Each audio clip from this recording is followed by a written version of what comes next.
It's a gloomy day, and so we're going to move down into the bowels of Tartarus, the abyss. I recently acquired this book, The Harvest and the Lamp, poems by Andrew Frisardi, and we're going to read one of those. This is from a interesting new series of books called Colosseum Books, published by Franciscan University in Ohio. The editor is critic and poet James Matthew Wilson.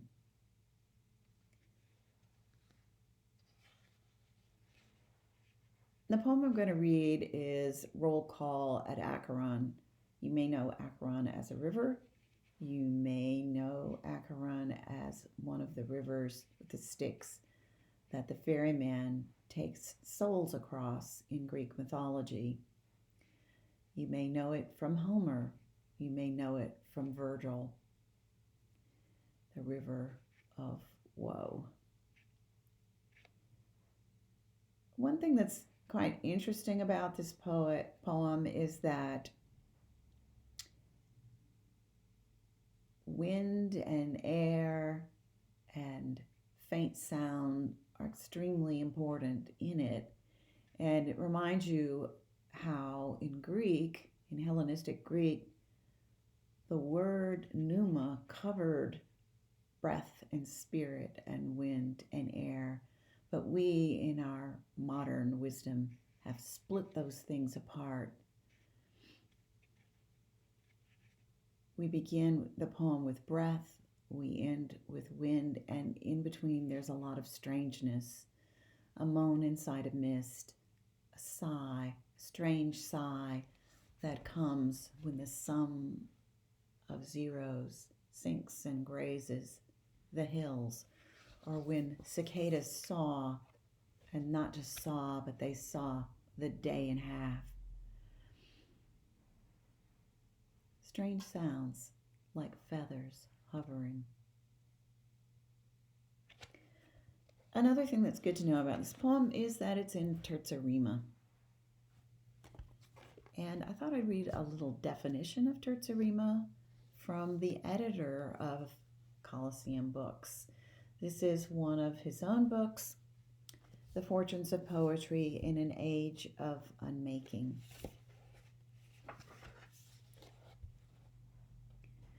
Three common poetic forms can be described as tercets.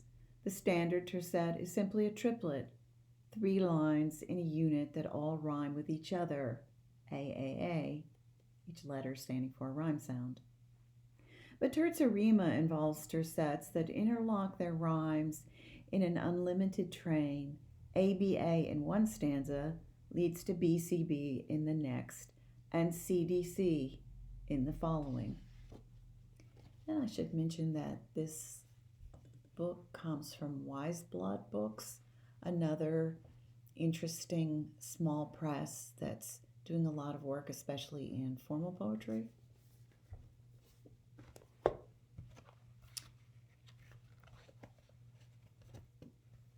Roll call at Acheron.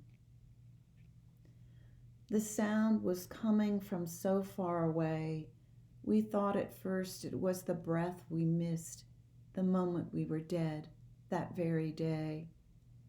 It neared us like a moan inside a mist of wishes, harmonizing with the hum of silence from a newly pulseless wrist. It was the sigh that light gives when the sum of zeros grazes hills. Cicadas saw the day in half, and working men succumb.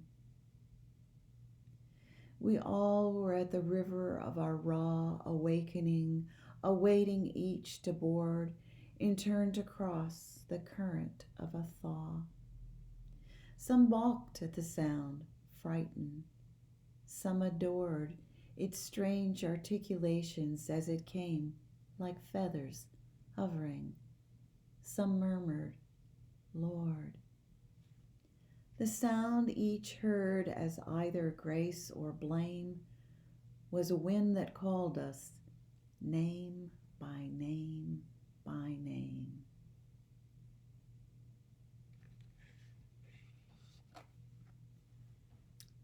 harvest and the lamp.